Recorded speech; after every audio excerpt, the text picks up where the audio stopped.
जी अस्सलाम वालेकुम। आज का जो टॉपिक है इसका नाम है कार्बोहाइड्रेट, जो कि एफएससी बायोलॉजी पार्ट 1 का दूसरा चैप्टर है कार्बोहाइड्रेट। अब देखो, जो कार्बोहाइड्रेट है इसका अगर लिटरल मीन्स देखा जाए, लिटरल मीन्स तो लिटरल मीन्स के लिहाज से हम कार्बोहाइड्रेट कहते हैं हाइड्रेटेड कार्बन को। मतलब जो हाइड्रेटेड कार्बन्स हैं, हम हाइड्रेटेड कार्बन्स को नाम देते हैं, दे आर कॉल्ड कार्बोहाइड्रेट। अब जो हाइड्रेटिक कार्बन्स है, हाइड्रेटिक कार्बन्स, इससे हमें पता लगता है कि इसके अंदर तीन चीजें हैं कार्बोहाइड्रेट के अंदर। एक है हाइड्रोजन, एक है ऑक्सीजन और एक कार्बन। तो इसके पास अगर देखा जाए कंपोजिशन के लिहाज से, तो हमें पता लगता है कि तीन चीजों से कंपोज होता है। तो कंपोजिशन के लिहाज से देखा जाए तो दे आर कंपोज बाय, बनता ही है। तो किससे मिलकर बनता है? They are compose by three elements. एक है हाइड्रोजन, और हाइड्रोजन के साथ ही दूसरा है ऑक्सीजन, और ऑक्सीजन के साथ जो तीसरे नंबर पे आता है उसका नाम है कार्बन एलिमेंट। मतलब कि तीन एलिमेंट से मिलकर बनने वाला आज का जो हमारा टॉपिक है उसका नाम है कार्बोहाइड्रेट। अब यहाँ पे क्वेश्चन ये है कि इसको हाइड्रेटेड क्यों कहते हैं, इसकी रीजन क्या है? हाइड्रेटेड कहने की रीजन क्या है? हाइड्रेटेड कहने की रीजन ये है कि अगर हम वाटर को देखते हैं तो वाटर के पास, या वाटर का फार्मूला H2O। तो यहां पे दो हाइड्रोजन है और एक ऑक्सीजन है। जैसे कि हाइड्रोजन की डबल अमाउंट है, ऑक्सीजन की उसकी हाफ है। मतलब कि हाइड्रोजन डबल है और ऑक्सीजन की उसका क्या है? हाफ है। तो कार्बोहाइड्रेट के अंदर जो हाइड्रोजन होंगे उसकी डबल तादाद होगी, और उसका जो हाफ होगा वो ऑक्सीजन का होगा। मतलब कि जितनी भी कार्बोहाइड्रेट की टाइप्स होगी सबके पास हाइड्रोजन डबल होगा और उसका हाफ क्या होगा? ऑक्सीजन होगा। जैसे मिसाल के तौर पर, फॉर एग्जाम्पल, मेरे पास एक कार्बोहाइड्रेट है, उसका फार्मूला है C3H6O3। अब यहां पे देखा जाए कार्बन की तरह तादाद 3 है, मैंने ये 3 लगा दिया। बाकी मैं लिखता हूं H2O और बाय लगाता हूं 3, 3 2 द 6, 3 1 द 3। तो इसका मतलब ये पानी की तादाद की तरह इसके अंदर भी रेशो है हाइड्रोजन और ऑक्सीजन की। जैसे मिसाल के तौर पर एक और कार्बोहाइड्रेट C4H8O4। तो क्या लिखेंगे? C4H2O, क्या भाई लिखूं? 4।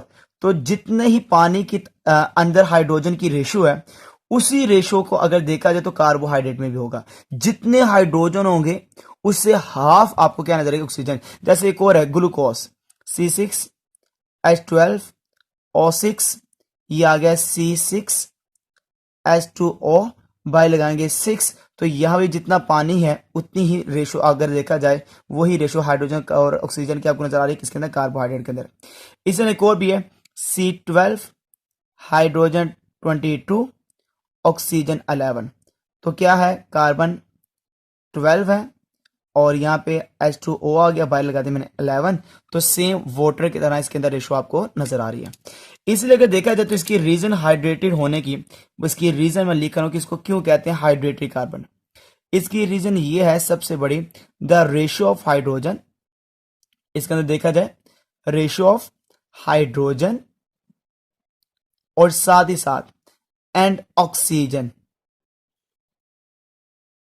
सेम होती है। किसकी तरह? As like in water. इसी वजह से हम इसको कहते हैं therefore they are called hydratic carbons. Therefore they are called, हम इसको नाम देंगे और कहेंगे they are called hydratic carbons. तो हाइड्रेटेड कार्बन कहने की रीजन वो यही है कि इसके पास जो हाइड्रोजन और ऑक्सीजन की रेशियो है वो सेम होती है।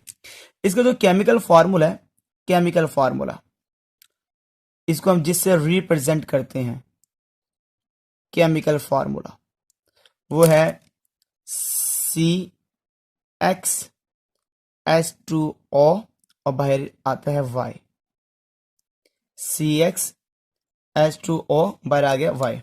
यहां पे हमने दो वर्ड्स को यूज किया, एक है X, ये बेसिकली रिप्रेजेंट करता है, represent the number of carbon, represent the number of carbons, जो कि फ्यू भी हो सकते हैं 100 भी हो सकते हैं, इसकी तादाद लिमिटेड, मतलब कोई कोई मखसूस नहीं है, जितने भी होंगे हम उसके लिए क्या लगाते थे x। अब जो y है ये रिप्रेजेंट करता है नंबर ऑफ वाटर मॉलिक्यूल, तो वाटर की जो तादाद होगी वो y से हम रिप्रेजेंट करेंगे, और जो x है ये हम यूज करते हैं किसके लिए, कार्बन के लिए। अब जो आपके पास कार्बोहाइड्रेट है इसको हम केमिकली डिफाइन करते हैं, केमिकली हम इसको केमिकली डिफाइन करते हैं कि केमिकली अगर इसको डिफाइन किया जाए तो हम कार्बोहाइड्रेट किसको कहते हैं। तो केमिकल डेफिनेशन इसकी पॉलीहाइड्रोक्सी एल्डिहाइड, पॉलीहाइड्रोक्सी एल्डिहाइड या पॉलीहाइड्रोक्सी कीटोन, पॉलीहाइड्रोक्सी कीटोन, दो चीजें, या पॉलीहाइड्रोक्सी एल्डिहाइड या polyhydroxy ketone which on hydrolysis, इसको हम तोड़ते हैं, which on hydrolysis yield, hydrolysis yield. ये आपने डेफिनेशन को सुनना है, उसको जब मैं ओपन करूंगा आपके सारे कॉन्सेप्ट क्लियर हो जाएंगे। पॉलीहाइड्रोक्सी एल्डिहाइड या polyhydroxy ketone which on hydrolysis yield then form, फिर जाके क्या बनेगा, फिर जाके क्या बनेगा, देन फॉर्म पॉलीहाइड्रोक्सी एल्डिहाइड या क्या बनेगा, पॉलीहाइड्रोक्सी कीटोन सब यूनिट, पॉलीहाइड्रोक्सी कीटोन सब यूनिट। तो यहां पर हमें एक चीज का पता लगा कि हमने पॉलीहाइड्रोक्सी एल्डिहाइड होगा कार्बोहाइड्रेट या तो पॉलीहाइड्रोक्सी कीटोन होगा, जो भी होगा हम इसको तोड़ेंगे, हाइड्रोलाइसिस करेंगे, और तोड़ने के बाद हमारे पास जो सब यूनिट्स आएंगे, सब यूनिट्स आएंगे, वो सब यूनिट के पास भी आपको दो चीजें ही नजर आएंगी, या पॉलीहाइड्रोक्सी एल्डिहाइड होगा या पॉलीहाइड्रोक्सी कीटोन होगा, तो सब यूनिट के पास भी ये आपको नजर आएगा। अब यहां पे आपको तो पहली चीज पता लगे कि इसको केमिकल डिफाइन देखा जाए तो सबके पास एक चीज मौजूद होगी, और वो क्या चीज है, पॉलीहाइड्रोक्सी। पॉली का मतलब है मैनी, सबके पास होगा मैनी, क्या, हाइड्रोक्सी। अब हाइड्रोक्सी क्या होता है, OH, ये OH है। तो कोई कार्बोहाइड्रेट के पास फंक्शनल ग्रुप होगा, किसी के पास एल्डिहाइड होगा, तो इसको लिखने का तरीका क्या है, C⋯O, यहां पे आता है H और यहां पे आता है R, या तो ये होगा, या फिर उसके पास क्या होगा, कीटोन होगा, और जो कीटोन है उसका फार्मूला है C⋯O, यहां पे आ गया R, यहां पे आ गया R। तो ये आपके पास है, बेसिकली देखा जाए कार्बोहाइड्रेट को केमिकल डिफाइन किया तो पॉलीहाइड्रोक्सी होगा, या तो उसके बाद फंक्शनल ग्रुप कौन सा होगा, एल्डिहाइड, या तो उसका फंक्शनल ग्रुप क्या होगा, इसके पास कीटोन होगा। अब कुछ चीजें आपने याद रखनी है मखसूस, जो मैं आपको बताने लगा हूं, बहुत इंपॉर्टेंट पॉइंट बताने लगा हूं। जो पॉलीहाइड्रोक्सी है, पॉलीहाइड्रोक्सी ये सबके साथ अटैच होगा, attach with every carbon, her carbon के साथ अटैच होगा, मगर एक को छोड़ के, एक्सेप्ट फंक्शनल ग्रुप, ये फंक्शनल ग्रुप के साथ अटैच नहीं होगा, बाकी सब के साथ अटैच होगा। फंक्शनल ग्रुप कौन से हैं आपके पास, दो हैं, या तो क्या होगा एल्डिहाइड या तो क्या होगा कीटोन, इनको छोड़ के सबके साथ अटैच होगा हाइड्रोक्सिल ग्रुप। एल्डिहाइड ये अटैच होगा, attach with first carbon, attach with first carbon, जो पहले कार्बन के साथ अटैच होगा, कभी नहीं भूलना वो एल्डिहाइड होगा, वो एल्डिहाइड पहले कार्बन के साथ अटैच होगा, किसी और के साथ नहीं, ये याद रखना आपने, पहले कार्बन के साथ। Ketone attach with any carbon, किसी भी कार्बन के साथ अटैच हो सकता है, अटैच विद एनी कार्बन, किसी भी कार्बन के साथ अटैच हो सकता है, मगर एक्सेप्ट फर्स्ट कार्बन, पहले कार्बन के साथ, एक्सेप्ट मतलब attach with any carbon accept first carbon, तो पहले कार्बन के साथ अटैच नहीं होगा, बाकी किसी के साथ भी अटैच हो सकता है, वो कौन सा होगा, कीटोन होगा, वो कौन सा होगा, कीटोन होगा। अब यहां पे देखा जाए तो मैंने आपको चीज बताई, ये तो पॉलीहाइड्रोक्सी मस्ट है जो कि आपको कार्बोहाइड्रेट के पास नजर आएगा, मगर यहां पे एक चीज जो सबसे इंपॉर्टेंट चीज है वो ये है कि किसी के पास एल्डिहाइड होगा, किसी के पास कीटोन होगा। अगर एल्डिहाइड होगा तो हम उसको एल्डो शुगर का नाम देंगे। एल्डो शुगर का मतलब क्या होगा? ऐसी कार्बोहाइड्रेट जिसके पास एल्डिहाइड है। और अगर कीटोन होगा तो हम इसको कीटो शुगर कहेंगे। तो इसका मतलब क्या होगा? अगर कीटोन है तो कीटो शुगर, अगर एल्डिहाइड है तो क्या नाम होगा? एल्डो शुगर होगा। अब एग्जाम्पल कोड करते हैं, देखते हैं जरा। हमारे पास एक है ग्लूकोस और एक है हमारे पास फ्रुक्टोस। लो भाई, दोनों के पास अगर देखा जाए तो कितने कार्बन है? 6 कार्बन। 1 2 3 4 5 और ये आ गया 6। और इसके पास भी कितने हैं? 6 हैं। 1 2 3 4 5 और ये आ गया 6। ठीक है। अब यहां पे सबके साथ अटैच होगा OH। अब पहले सबसे पहले आपने देखा ग्लूकोज के पास कौन सा फंक्शनल ग्रुप है? इसके पास एल्डिहाइड है। कहां पे लगेगा? Attach first carbon. आपने पहले कार्बन को एल्डिहाइड बनाना है। ये दे O, ये आ गया H। ये लो भाई, COO ये H, ये लिखे COO ये H। ये R की जगह मैंने ये लंबी चेन जोड़ दी, ये लंबी चेन है। ठीक है। सबके साथ हम क्या जोड़ेंगे? OH। ये लो भाई, हर कार्बन के साथ OH। तीसरे की पोजीशन चेंज करनी है क्योंकि मैं ग्लूकोज बना रहा हूं, इसका चेंज होगा पोजीशन। ये लो, सबके साथ OH आ गया।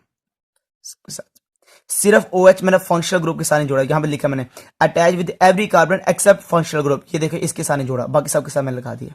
बाकी बॉन्ड पूरे करो। कार्बन 4 बॉन्ड बनाते हैं। इसके साथ देखो 4 बॉन्ड है, 1 2 3 4, कोई जरूरत नहीं। इसके पास 1 2 3 है, एक हाइड्रोजन आ गया। इसके पास 1 2 3 है, एक हाइड्रोजन आ गया। इसके बाद 3 है, एक हाइड्रोजन। इसके पास 1 2 3 है, ये एक हाइड्रोजन आ गया। इसके बाद 1 2 है, इसके बाद 3 आ गया हाइड्रोजन। ये ले भाई, 2 आ गए, 1 2 और ये आ गया OH। ये कौन सी शुगर है? ग्लूकोज। फंक्शनल ग्रुप कौन सा इसके पास? इसका फंक्शनल ग्रुप है aldehyde, therefore they are called aldo sugar है। अब फ्रुक्टोज कीटो शुगर है, कीटोन है। तो अटैच विद एनी कार्बन, किसके साथ जुड़ सकता है? मेरे पहले कार्बन के साथ जुड़ नहीं सकता। मैं कीटोन लगाने लगा हूं। ये देखिए, ये O लगा दिया, ये लगा दिया। ये R, ऊपर मैंने ये कार्बन जोड़ दिया। R नीचे मैंने ये कार्बन जोड़ दिया। तो ये R ये मैंने कार्बन जोड़ दिए। अब सबके साथ क्या लगाऊंगा? OH। ये देख रहे हैं, attach with any carbon except functional group. ये फंक्शनल ग्रुप है, इसके साथ नहीं, बाकी सबके साथ लगाऊंगा। ये ले भाई OH। तीसरे की पोजीशन चेंज होगी, इधर OH लगाना है क्योंकि ये मैं फ्रुक्टोज बना रहा हूं। अगर मैं यहां लगाता हूं तो कोई और शुगर बन जाएगी। यहाँ पे आ गया OH, यहाँ पे आ गया OH, यहाँ पे आ गया OH। ये भी सबके साथ OH लगा दिया। फंक्शनल ग्रुप के साथ नहीं लगाना, बाकी सबके साथ लगा दिया। ठीक हो गया।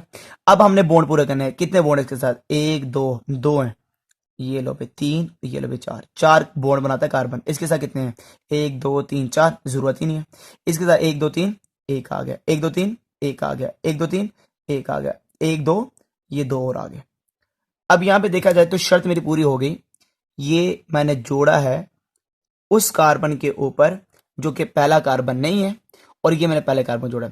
अब ये भी क्या कार्बोहाइड्रेट, ये भी क्या कार्बोहाइड्रेट। ये कौन सी है? Aldo sugar. ये कौन सी है? Keto sugar. तो ये बेसिकली इसको मैंने केमिकल डिफाइन किया कि पॉलीहाइड्रोक्सी एल्डिहाइड हो गया, पॉलीहाइड्रोक्सी कीटोन होगा। जब इसको ब्रेक डाउन करेंगे तो सब यूनिट बनेगा, वो भी क्या होगा? पॉलीहाइड्रोक्सी एल्डिहाइड या पॉलीहाइड्रोक्सी कीटोन होगा। बॉन्ड क्लियर हो गया यहां पर। अब यहां पर देखा जो कार्बोहाइड्रेट है, अब अगर देखा जाए तो हमारे पास इसकी काफी ज्यादा टाइप्स मौजूद है। कार्बोहाइड्रेट के हमारे पास काफी ज्यादा टाइप्स मौजूद हैं। जैसे मिसाल के तौर पर हमारे पास एक कार्बोहाइड्रेट है जिसका नाम है स्टार्च, एक कार्बोहाइड्रेट जिसका नाम है सेलुलोज, एक कार्बोहाइड्रेट जिसका नाम है ग्लूकोज, एक है जिसका नाम है फ्रुक्टोस, एक है जिसका नाम माल्टोस। ये सारी की सारी हमारे पास कार्बोहाइड्रेट मौजूद है। जैसे जो आपके पास स्टार्च है, ये अगर देखा जाए तो ये आपको नजर आती है, प्रेजेंट होती है, ये आपको नजर आती है प्रेजेंट इन रूट ट्यूबर, जो आलू वगैरह इनके अंदर मौजूद होती है, रूट ट्यूबर्स के अंदर होती है, सीरियल्स के अंदर होती है, अनाज के अंदर होती है। और इसी की तरह अगर देखा जाए ये आपको सीड्स के अंदर नजर आती है, बीजों के अंदर नजर आती है। जो सेलुलोज है ये आपको प्रेजेंट होती है, पेपर के अंदर मौजूद है, जो पेपर जिसके ऊपर लिख रहा हूं इसके अंदर मौजूद है, कॉटन के अंदर मौजूद है, और even cell wall of plant के अंदर मौजूद है, सेल वॉल ऑफ प्लांट के अंदर मौजूद है। तो ये आपको नजर आती है। जो ग्लूकोज है बेसिकली ये सेल एनर्जी है, जो सेल एनर्जी है, जहां से सेल एनर्जी लेता है वो ग्लूकोज के फॉर्म लेता है। फ्रुक्टोस अगर देखा जाए ये आपको नजर आती है, फ्रुक्टोस जितने भी आपको नजर आती है ये भी अगेन अगेन अगेन अगर देखा जाए ये भी सेल एनर्जी है, ये सेल एनर्जी होती है। माल्टोस शुगर बीट के अंदर नजर आती है, शुगर बीट के अंदर नजर आती है।